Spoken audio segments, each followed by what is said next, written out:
Very good morning to you all of the students. आज आज हम उच्चतर शिक्षा विभाग के निर्देशानुसार जो हमें निर्देश प्राप्त हुए हैं कि आज वैश्विक महामारी के दौर में इंटरनेट और अन्य तकनीकी साधनों का सहारा लेकर छात्र छात्राओं को यथासंभव हर समय उन्हें एक शिक्षा का एक ऐसा स्रोत उपलब्ध करवाया जाए जो हर जगह घर बैठे भी उन्हें सुगमता से प्राप्त हो सके। तो आज का जो हमारा विषय है वो मूलतः भारतीय इतिहास से जुड़ा हुआ है। भारतीय इतिहास को हमने वैसे तो आप जनरलाइज करते हैं, जो 3 भागों में हमने इसे बांटा हुआ है। मूलतः इसके 3 भाग हैं, जिसको हम एंशिएंट इंडिया यानी कि प्राचीन भारत, मेडिवल इंडिया यानी मध्यकालीन भारत और मॉडर्न इंडिया आधुनिक भारत के रूप में जानते हैं। क्योंकि इतिहास पूर्व में घटित घटनाओं का एक संकलन है और इसके संकलन के लिए हमें अलग अलग स्रोतों के ऊपर यानी सोर्सेज के ऊपर निर्भर रहना पड़ता है और इसके निर्माण में हम जिन आवश्यक सामग्री की सहायता लेते हैं उन्हें हम ऐतिहासिक स्रोत कहते हैं। तो विशेषतः जो आज का हमारा वीडियो है ये महर्षि दयानंद विश्वविद्यालय और हरियाणा के अन्य संबद्ध विश्वविद्यालयों में बीए के जो पाठ्यक्रम है उसमें विशेषतः पहले सेमेस्टर का पहला ही विषय के रूप में हम इसे पढ़ा रहे हैं। मूलतः ये अन्य जब हम इतिहास के संदर्भ में बात करते हैं तो प्राचीन इतिहास जहाँ से हम इतिहास का पहला कदम शुरू करते हैं पढ़ने के लिए, वहाँ पर भी ये बिल्कुल प्रथम एक पाठ्यक्रम में सीढ़ी है ताकि भारतीय इतिहास को समझा जा सके। तो इस तकनीकी युग में मैंने जैसे आपको पहले भी बताया है कि इंटरनेट और पीपीटी जैसे संसाधनों का सहारा लेके हम भारतीय इतिहास के इस विशेष पोर्शन को भाग को पढ़ने जा रहे हैं। तो आज का जो मुख्य विषय रहेगा हमारा वो रहेगा सोर्सेज ऑफ एंशिएंट इंडिया यानी प्राचीन भारतीय इतिहास के स्रोत। तो पीपीटी का सहारा लेकर हम लोग अब आगे और इंटरनेट के संसाधनों के माध्यम से इस टॉपिक को कवर करेंगे। तो बात कर रहे थे हम सोर्सेज ऑफ इंडियन हिस्ट्री, विशेषतः एंशिएंट इंडिया यानी प्राचीन भारत के इतिहास के स्रोतों के विषय में। तो इसमें हम सबसे पहले बात करेंगे कि ऐतिहासिक स्रोत होते क्या हैं। मूलतः मैंने इस पीपीटी को बनाने में, चूंकि हरियाणा और इसके आसपास के राज्यों में हिंदी भाषी छात्रों की अधिकता रहती है, तो हिंदी भाषा का मूलतः मैंने इसमें प्रयोग किया है। चूंकि कुछ एक छात्र हमारे पास इंग्लिश मीडियम से भी रहते हैं तो उनके लिए बाइलिंगुअल लैंग्वेज का मैं यूज़ करता चलूँगा ताकि दोनों प्रकार के छात्रों को आसानी रहे।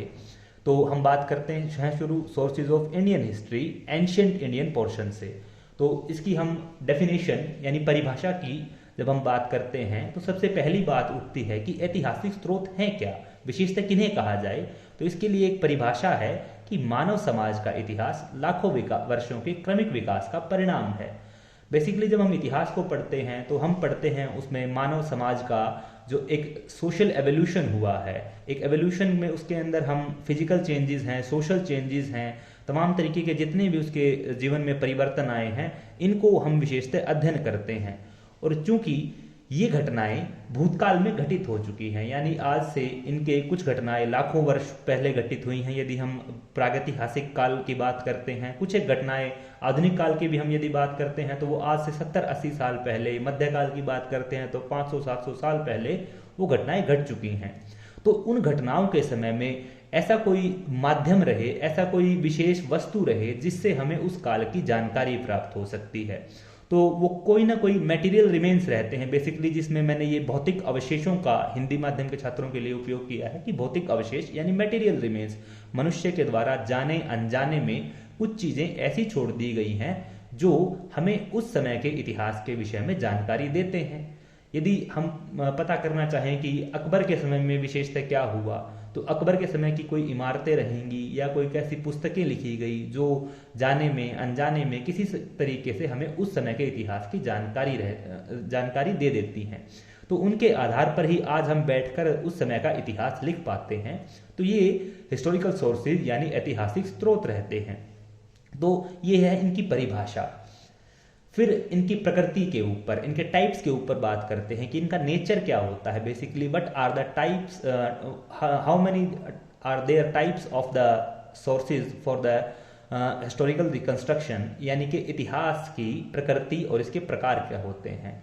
दो तरह के स्रोत हमें मिलते हैं बेसिकली इसमें, पुरातात्विक यानी आर्कियोलॉजिकल सोर्सेज और साहित्यिक यानी लिटरेरी सोर्सेज।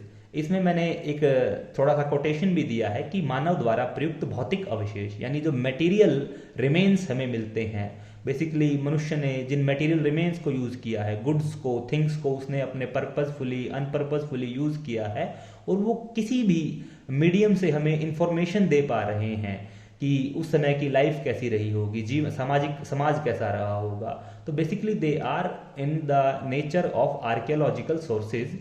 दूसरा है लिटरेरी सोर्सेज यानी कि साहित्यिक स्रोत, यानी लिखकर जब घटनाओं का संकलन किया गया है। हाँ, ये आवश्यक नहीं कि इन घटनाओं को लिखने का उद्देश्य इतिहास का निर्माण करना रहा हो, ये किसी अन्य मनोरंजन या फिर किसी अन्य उद्देश्य से भी लिखी गई हो सकती हैं, परंतु ये साहित्य के रूप में लिखकर किसी न किसी तरीके से आज हमारे सामने आए हैं और हम इनको इतिहास के वर्तमान समय में रिकंस्ट्रक्शन यानी पुनर्निर्माण के लिए उपयोग करते हैं। तो ये है इनके प्रकार। तो पुरातात्विक स्रोतों को हम सबसे पहले पढ़ेंगे। आर्कियोलॉजिकल सोर्सेज क्या है? Basically they gives us the information about that particular time at particular time when the written script, the writing system was not evolved by the humans, यानी or the written evidences are insufficient particularly। तो मनुष्य के विशेषतः उस इतिहास की जानकारी दे रहे हैं जिस समय में लिखना मनुष्य ने नहीं सीखा है, या फिर उसके बारे में जो लिखित स्रोत है ना वो बहुत कम है। कुछ ऐसे इतिहास के अंधकार भरे पक्ष हम कह सकते हैं जिसके विषय में ज़्यादा लिखा पढ़ा नहीं गया है। तो हमें केवल और केवल जानकारी उस समय में मनुष्य के द्वारा जो सामग्री उपयोग में लेकर आई गई उसके द्वारा ही हम उस समय की जानकारी प्राप्त कर पाते हैं। तो अब बात करेंगे कि इतिहास में जो पुरातात्विक प्रकार के स्रोत हैं वो कौन कौन से होते हैं। तो सबसे पुराने पोर्शन से शुरू करेंगे, यानी कि प्रागैतिहासिक काल से। प्रागैतिहास की परिभाषा ही विशेषता यही रखी जाती है कि when the script was not evolved, यानी मनुष्य ने लिखना नहीं सीखा था। The script system was not evolved particularly, यानी जब मनुष्य ने लिखना ही नहीं सीखा था। तो उस समय के इतिहास के बारे में हम जानकारी कैसे प्रयोग में लेकर आ पाएंगे? बेसिकली जो मनुष्य ने सामान उपयोग में लिया, और सामान उसमें लकड़ियां भी रही होंगी, क्योंकि प्राकृतिक परिवेश में मनुष्य उस समय में रहा है, तो प्रकृति में जो संसाधन उपलब्ध थे उन्हीं का उपयोग करके मनुष्य ने अपने जीवन को जिया होगा। तो कुछ एक जीवाश्म या फिर कुछ एक सामग्री ऐसी रहती है, जैसे कपड़ा है, पशुओं की खाल है, पेड़ों की छाल है, या फिर हड्डियां हैं, वो समय के साथ बहुत कम बच पाती हैं, या फिर जो फॉसिलाइज्ड हो जाती हैं बेसिकली, जिन्हें हम जीवाश्म कहते हैं। या फिर प्रकृति में सबसे अधिक जो बहुतायत में मनुष्य चूंकि पहाड़ों और नदियों के आसपास रहा, तो स्टोन्स इजीली अवेलेबल थे। पत्थर के उपकरण मनुष्य के द्वारा बनाए गए, जिसके अंदर आप देख सकते हैं ये नवपाषाण काल की स्टोन एक्सिस हैं, बेसिकली ये कुल्हाड़ियाँ हैं, इन्हें हैंड एक्सिस कहते हैं, ये बनाए गए हैं। या फिर महाद्वीपों में, भारतीय महाद्वीप की परिधि से बाहर या फिर भारतीय महाद्वीप में भी ऐसे बहुत सारे जीवाश्म मिले हैं जो मनुष्य के शारीरिक रूप से क्रमिक विकास के हमें प्रमाण देते हैं। एक सीक्वेंस है, क्रोनोलॉजिकल सीक्वेंस, कि किस तरीके से मनुष्य का शारीरिक विकास हुआ है। साथ में मैं आपको कुछ इंपॉर्टेंट फीचर्स भी डिस्कस करता चलूंगा जो एग्जाम पॉइंट ऑफ व्यू से इंपॉर्टेंट रहते हैं। गाहे बगाहे किसी कम्पिटिटिव एग्जाम में या फिर आपके एकेडमिक्स आपके जो एकेडमिकल एग्जाम्स रहते हैं उनके अंदर पूछे जा सकते हैं। जैसे मैंने यहाँ एक जीवाश्म का चित्र आपको दिखाया हुआ है खोपड़ी के रूप में। कई बार पूछ लिया जाता है कि भारत में कहाँ से मनुष्य के अस्थियों के प्रमाण मिलते हैं। सबसे विशेषता एक खोपड़ी का जिक्र आता है कई बार कि एक पाषाणकालीन मनुष्य की खोपड़ी मिली है, तो वो लोहंदा नाला नाम की जगह है। लोहंदा नाला नाम की जगह है बेलन घाटी में, अरुण सोनकिया को मिली थी। लगभग अपर पैलियोलिथिक और मिडल पैलियोलिथिक यानी कि मध्य पुरापाषाण काल और उच्च पुरापाषाण काल के बीच की वो खोपड़ी बताई जाती है। संभवतः किसी बच्चे का, शिशु कपाल है, स्कल है, ह्यूमन स्कल है किसी छोटे बच्चे की। तो ये एक इंपॉर्टेंट फैक्ट रहा इस चीज से जुड़ा हुआ। तो स्टोन टूल्स और फॉसिल्स की हमने बात की इसके अंदर। दूसरा जो है और क्या महत्वपूर्ण चीज़ें हैं, जब मनुष्य ने घर बनाना सीख लिया, इमारतें बना ली हैं, तो वो किसी ना किसी हमें फॉर्म में मिल जाती हैं। यहाँ मैंने आपको दो फोटोज बेसिकली दिखाए हुए हैं। एक द ग्रेट बाथ जिसे हम कहते हैं, जो मोहनजोदाड़ो जो वर्तमान पाकिस्तान में हड़प्पा सभ्यता का एक मुख्य केंद्र है, इनसे भी हमें इसके विषय की जानकारी मिल रही है। जहाँ ये स्टोन आपको एक ग्रेट बाथ आपको दिखाई दे रहा है, इसका मतलब उन लोगों की जीवन शैली क्या रही है, संभवतः उनके स्नान से संबंधित संस्कारों के विषय में हमें जानकारी मिलती है। कुतुब मीनार भी इसी तरीके की एक इमारत है जिसको हम आर्कियोलॉजिकल सोर्सेज के अंदर काउंट कर सकते हैं। तो ये भवन और इमारतें, बिल्डिंग्स बेसिकली, इनको हिंदी में हम कहेंगे भग्नावशेष, क्योंकि पूर्णतः सुरक्षित अवस्था में हमें ज़्यादातर नहीं मिल पाते हैं। तो बिल्डिंग्स भी एक important type of archaeological sources रहेंगी। इंस्क्रिप्शन की जब हम बात करते हैं, अभिलेखों की, बहुत सारी घटनाओं को जब लेखन कला का विकास हो गया है, लिखित रूप में हमें स्रोत उपलब्ध हो पा रहे हैं, तो बहुत सारी घटनाओं को, खासकर राजाओं के दौर में, राज्यों के दौर में, जब साम्राज्यों का काल आता है, तो लिखित रूप में कुछ महत्वपूर्ण घटनाओं का संकलन कर लिया गया है। तो ऐसे ही अभिलेखों से हमें इतिहास को पुनर्निर्मित करने में, रिकंस्ट्रक्ट करने में हेल्प मिलती है। एक तरफ आप देख पा रहे हैं कि ये वैशाली का स्तंभ है, एक तरफ ये मेहरौली का चंद्र का स्तंभ है जो गुप्तकालीन है, ये मौर्य कालीन है। तो इन अभिलेखों से भी हमें महत्वपूर्ण जानकारी मिलती है। हाँ, अभिलेखों में एक चीज़ मिलेगी कि आपको डाइवर्सिटी ऑफ मटेरियल देखने को मिलेगा, बहुत सारी चीज़ों के ऊपर मिलता है। कहीं पिलर्स के ऊपर मिलेगा, जैसे आप यहाँ फोटो में देख पा रहे हैं कि एक पिलर के ऊपर इंस्क्राइब्ड है। कहीं जगहों पे पत्थरों के ऊपर मिलता है, ये अशोक का एक अभिलेख है। या फिर बहुत सारी जगहों पर ताम्र पट्टों के ऊपर, यानी कॉपर प्लेट्स के ऊपर, तांबे की जो तख्तियां बनाई गई हैं, प्लेट्स बनाई गई हैं, उनके ऊपर भी इंस्क्राइब्ड है। क्योंकि भारत में, चूंकि जब हम पर्टिकुलर बात करते हैं तो 10वीं शताब्दी ईस्वी के आसपास भारत में कागज आता है, तो उससे पहले जो लिखने की कला रही वो मूलतः तांबे के जो पट्ट मैंने आपको दिखाए हैं, कॉपर प्लेट्स दिखाई हैं, इनके ऊपर कोई इंपॉर्टेंट डीड्स, यानी कि कोई इंपॉर्टेंट घटनाएं हैं, कोई दान दिया गया है या फिर कोई महत्वपूर्ण और कोई घटना घटी है, उसे संकलित कर लिया गया है, कंपाइल अप कर लिया गया है रिटन फॉर्म में। या फिर आप भुर्ज के पत्तों के ऊपर, खासकर जो लेखन कला का हमें प्रमाण देखने को मिलता है, क्योंकि ये चीज़ें, पत्ते हैं पेड़ों के, ये ज़्यादातर समय के साथ बच नहीं पाते हैं, प्राकृतिक या फिर अप्राकृतिक कृत्रिम कारणों से भी ये नष्ट हो जाते हैं। तो मूलतः हमें ये पत्थरों के ऊपर, स्तंभों के ऊपर, कॉपर प्लेट्स के ऊपर, इसमें वैरायटी हमको देखने को मिलती है। इंस्क्रिप्शन का क्या इंपॉर्टेंट रोल मैं आपको बता देता हूँ कि खासकर भारतीय इतिहास में जब हम बात करते हैं तो मौर्य काल के अंदर अभिलेखों का और गुप्त काल के अंदर अभिलेखों का, जो प्राचीन भारत के दो महत्वपूर्ण साम्राज्य रहे हैं, विशेषता महत्व बढ़ जाता है।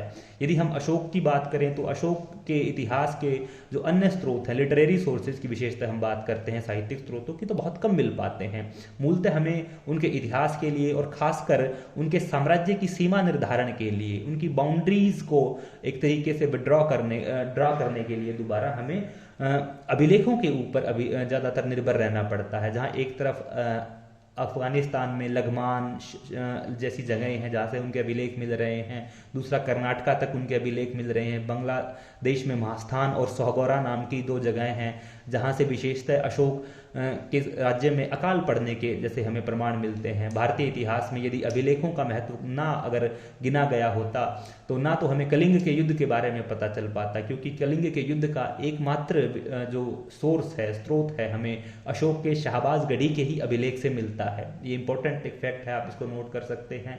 या फिर हर्षवर्धन और पुलिकेशिन द्वितीय जो चालुक्य सम्राट रहे, उनके युद्ध के विषय में भी जानकारी हमें अधिकतर ऐहोल अभिलेख है जो पुलिकेशिन द्वितीय ने लिखवाया, उनसे हमें मिलती है।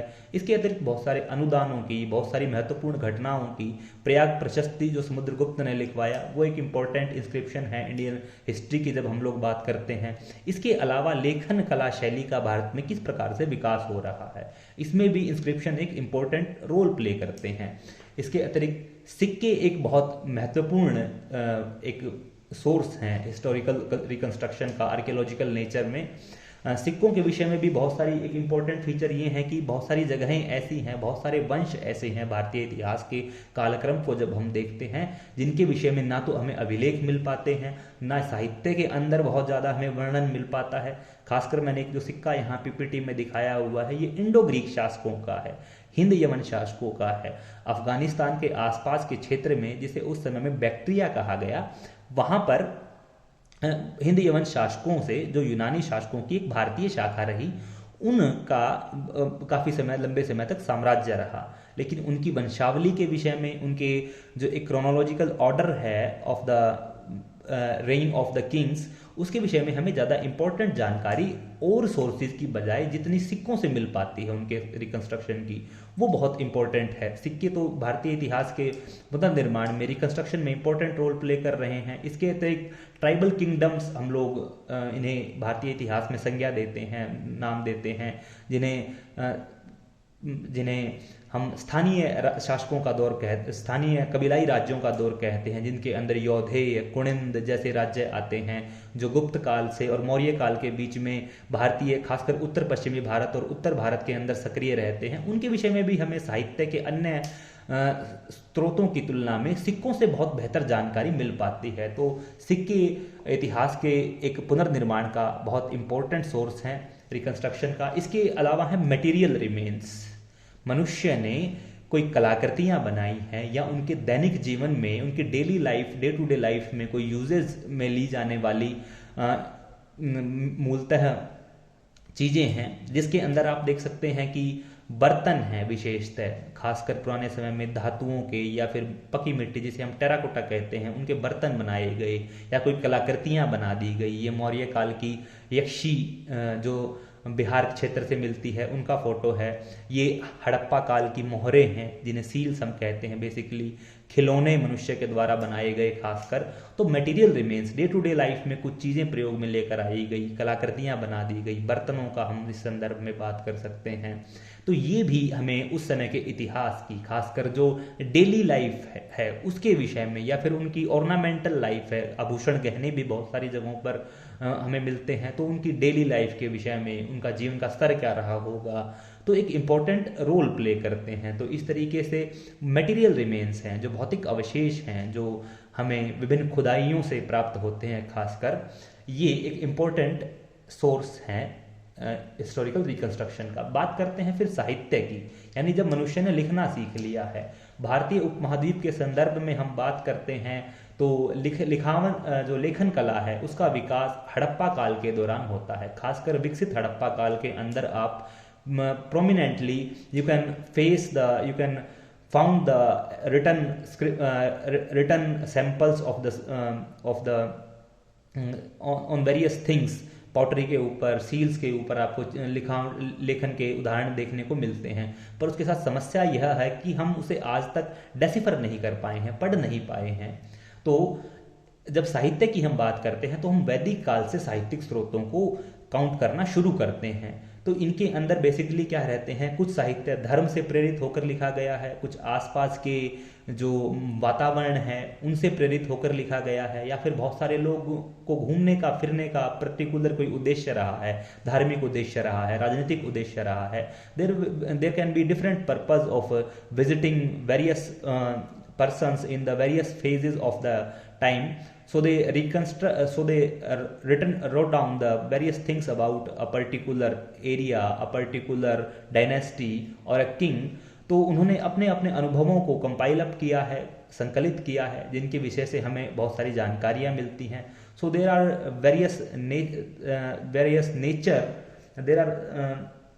Various kinds of religious sources as well as, जिनके अंदर हम बात करते हैं विशेषतः जो भारतीय सनातन परंपरा है उसमें जो सबसे प्राचीन धार्मिक प्रकार के हमें स्रोत मिलते हैं, जिनमें हम वैदिक साहित्य की बात करते हैं। वैदिक साहित्य 1500 ईसा पूर्व के आसपास से भारतीय इतिहास में हम वैदिक जो काल है उसका आगमन मानते हैं।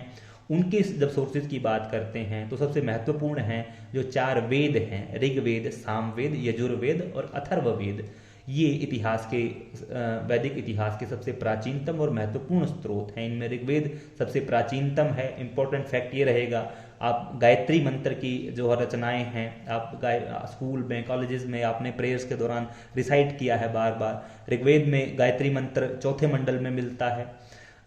वर्ण संकल्पना की बात करते हैं भारतीय समाज को, जैसे हमने 4 वर्णों में बांटा हुआ है, ब्राह्मण, क्षत्रिय, वैश्य, शूद्र, ये इसकी संकल्पना भी हमें ऋग्वेद में ही मिलती है। 10वें मंडल में विशेषतः इसकी संकल्पना देखने को मिलती है।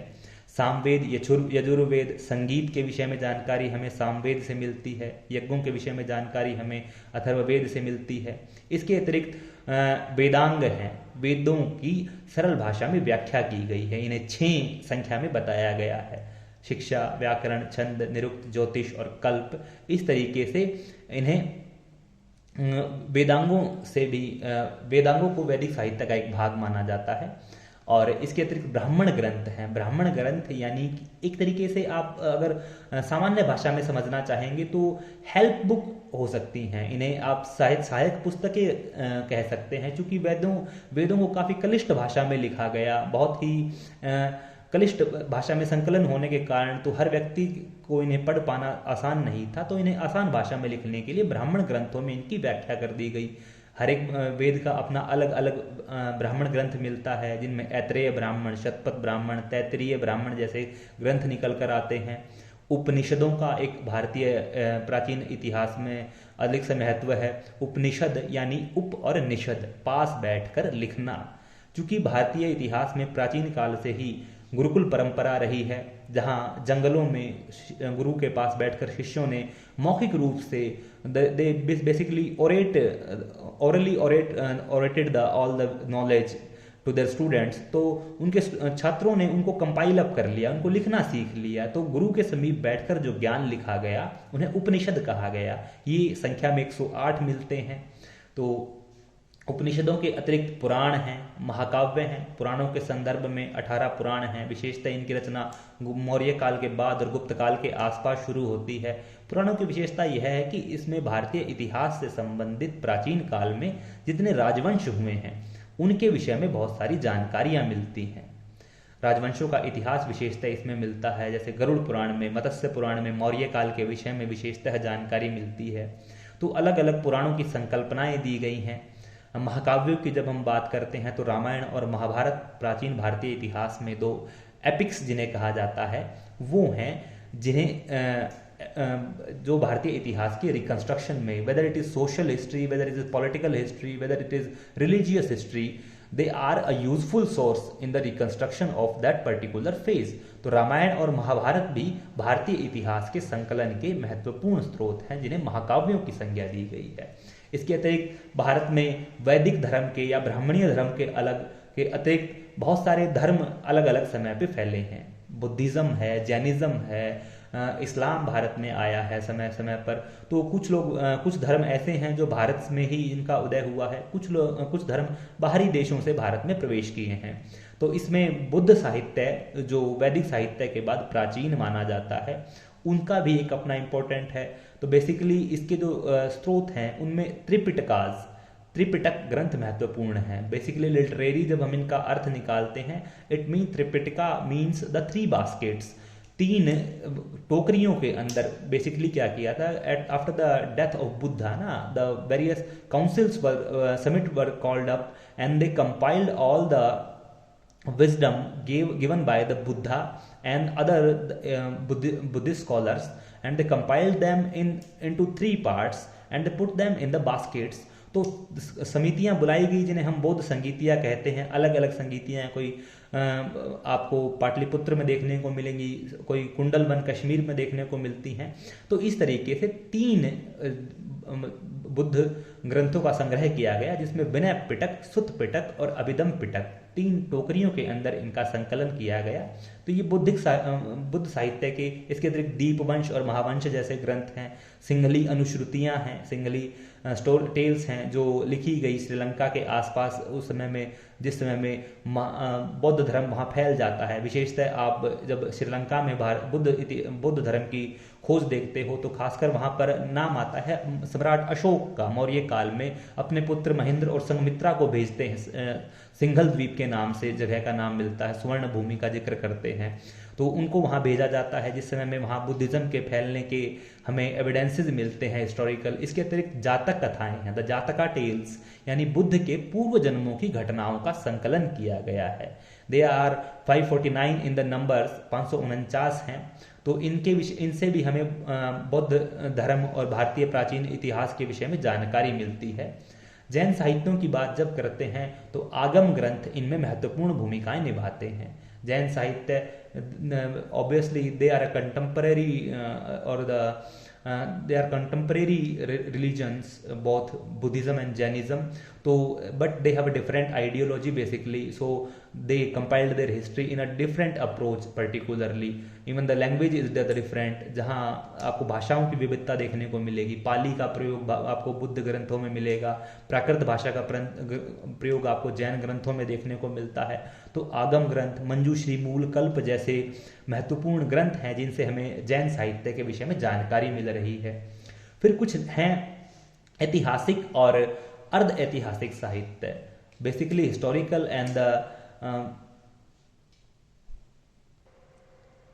semi-historical literature basically. So historical and semi-historical literature we are talking about. तो ऐतिहासिक और अर्ध ऐतिहासिक प्रकार के साहित्य हैं, यानी जिन्हें इतिहास के संकलन के उद्देश्य से नहीं लिखा गया था, यानी उनके लिखे जाने के पीछे कोई विशेष मंशा नहीं थी कि ये किसी व्यक्ति का, किसी राज्य का या किसी पर्टिकुलर फेज का यानी पीरियड का, युग का इतिहास बताएं। वो केवल लिख दिए गए किसी विशेष उद्देश्य से, कोई राजनीतिक कारण रहा, कोई साहित्यिक रचना हो सकती है बेसिकली, तो उनके अंदर लिख दिए गए, तो उन्हें हम ऐतिहासिक और अर्ध ऐतिहासिक साहित्यों की श्रेणी में रखते हैं। ऐतिहासिक सोर्सेज बेसिकली वो रहेंगे जो विशेष उद्देश्य से लिखे गए, खासकर इतिहास के निर्माण के लिए। जब हम बात करते हैं ऐसे स्रोतों की, सोर्सेज की, तो कल्हणाज राजतरंगिणी, कल्हण की राजतरंगिणी एक इम्पोर्टेंट सोर्स है। ये विशेषतः कश्मीर के शासकों के इतिहास के रचने के उद्देश्य से लिखी गई थी, तो ये एक ऐतिहासिक प्रकार का स्रोत है। लेकिन कौटिल्य के अर्थशास्त्र जैसे जो ग्रंथ हैं जिनका उद्देश्य मौर्यकालीन राजतंत्रिक व्यवस्था के विषय में जानकारी देना था, अर्थात उस समय में शासन की व्यवस्था क्या हो, अर्थव्यवस्था के विषय में क्या निर्णय लिया जाए, what are the duties of a king, तो शासक के कर्तव्य क्या हैं, वो उस उद्देश्य से लिखा गया था। वस्तुतः उसका कोई उद्देश्य था वो इतिहास के बारे में जानकारी देना नहीं था, बल्कि उस समय की राजनीतिक परिस्थितियों के विषय में गाइडेंस देना था, मार्गदर्शन करना था। लेकिन आज हमें उसके कौटिल्य के उसके सहायता से हमें मौर्यकाल के इतिहास के विषय में बहुत सारी जानकारियाँ मिलती हैं।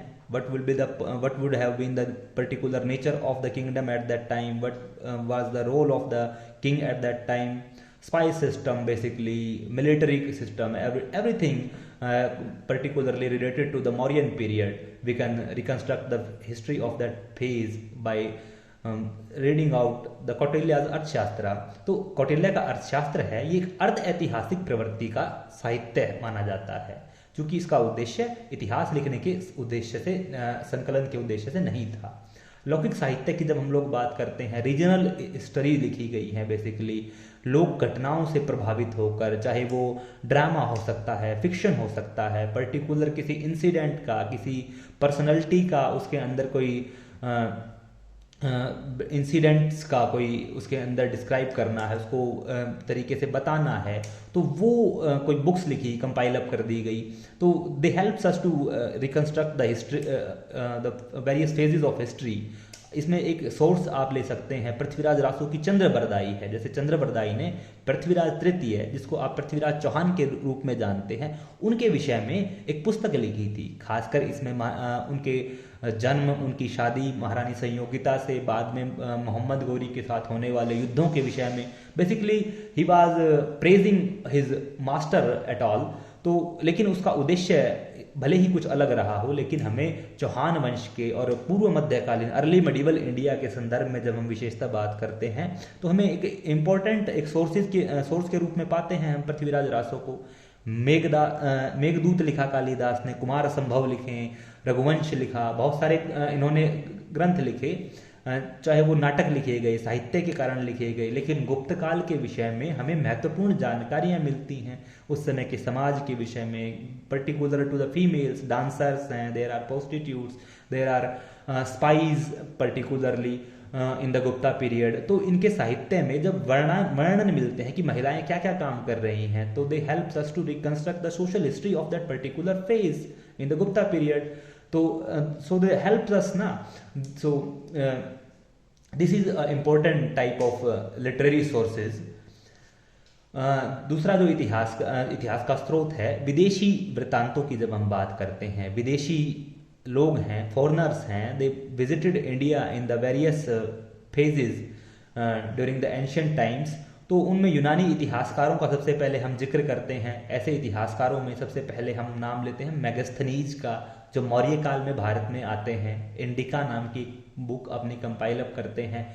ये हालांकि इंडिका हमें आज जो उनकी रियल फॉर्म थी उसमें अवेलेबल नहीं है, लेकिन फिर भी बहुत सारे इतिहासकारों ने उन्हें कोट किया है, अपने साहित्य के अंदर उनका वर्णन किया है। स्ट्रैबो, प्लिनी, हेरोडोटस को आप इसमें इंपॉर्टेंट नोट कर सकते हो। इन्हें इतिहास का पिता कहा जाता है, the father of the history.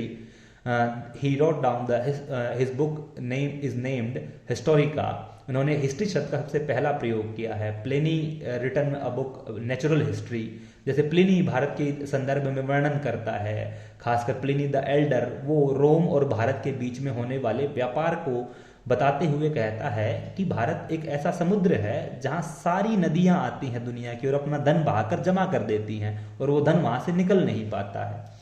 तो ये क्या दिखाता है कि उस समय में the balance of trade was in the favour of India, and there were a trade links between Roman kingdoms and the Indian kingdoms particular. So यहाँ पर प्लिनी इस तरीके से अपने साहित्य को लिखते हुए भारतीय इतिहास के छिटपुट जगहों का वर्णन करता है। एरियन जैसे, प्लूटार्क जैसे इतिहासकार हैं जो खासकर चंद्रगुप्त मौर्य के उदय के विषय में उस समय की जानकारियां देते हैं, जिस समय में सिकंदर भारत के उत्तर पश्चिमी एरिया में, नॉर्थ वेस्टर्न रीजन के अंदर आया हुआ था। तो वो उस समय की जानकारियां देते हैं। यात्रा वृत्तांतों की हम लोग बात कर रहे थे, तो इंडिका का हमने जिक्र किया था। किताबुल हिंद इस एक ऐसी ही बुक है जो अल-बेरूनी के द्वारा कंपाइल अप की गई थी। He came along with the Mahmud of Ghazni.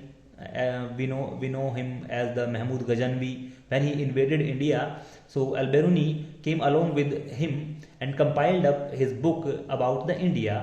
तो किताबुल हिंद के नाम से उन्होंने ये पुस्तक लिखी जब महमूद गजनवी भारत आते हैं। इब्न बतूता एक मध्यकाल के ऐसे ही मोरक्को के रहने वाले अफ्रीका महाद्वीप से एक यात्री हैं जो मध्यकालीन भारत में खासकर भारत की यात्रा करते हैं। भारत के बहुत सारी जगहों के विषय में अपना वृत्तांत लिखकर चले जाते हैं।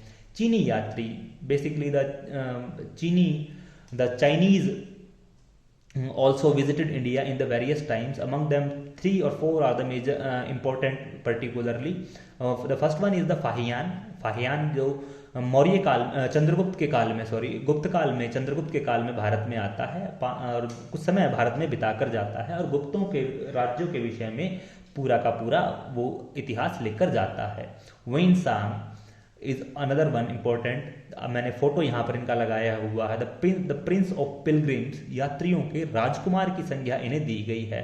He visited India during the Vardhana period, particularly in the period of the Harshavardhana which reign from the 606 to 647 AD।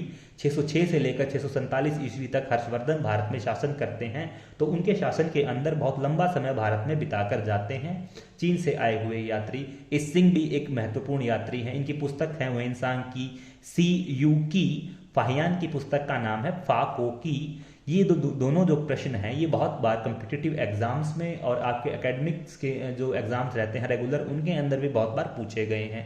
तो इनकी भी एक दो इम्पोर्टेंट जो बुक्स हैं ये आप नोट डाउन कर सकते हैं। इत सिंह एक गुप्त काल के अंदर, गुप्ता पीरियड के दौरान ये भारत आते हैं।